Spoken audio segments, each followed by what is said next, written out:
शर्म आनी चाहिए। तो पापा जी आपको शर्म आती है? अंकल रात को पता क्या कह रहे थे, कहता बेटा सो जाओ वरना भूत आ जाएगा। मैंने भी सीधा ही कह दिया, मैं कहा पापा जी आपको मम्मी की पप्पी लेनी है, लेके फटाफट सो जाओ, ये भूत का नाटक करके मेरी नींद खराब मत करो।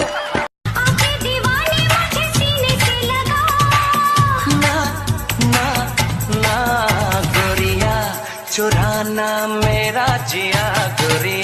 ट्यून को कॉपी करने के लिए स्टार दबाएं और हेलो यार टोन सुनने ही नहीं दिया तो लगाया क्यों? 30 रुपया बर्बाद कर रहा है। कौन है भाई? बहू।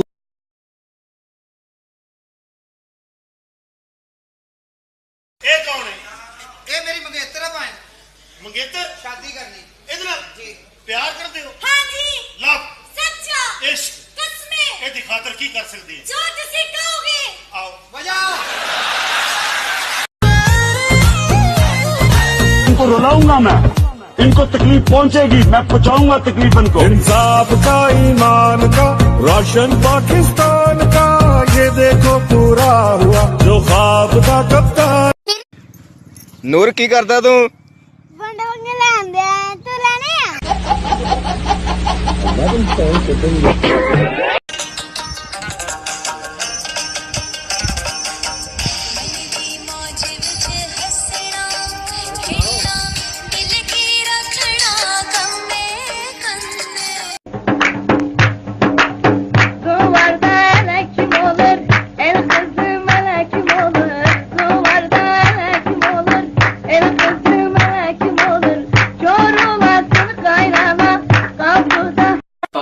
चाय नहीं बेटा, पहले चाय मेहमानों को दो जी। आंटी चाय नहीं बेटा, नहीं पहले चाय अपने पापा को दो। पापा चाय। मैंने क्या कहा है? पहले मेहमानों को चाय दो। आंटी चाय। पहले चाय पापा को दो।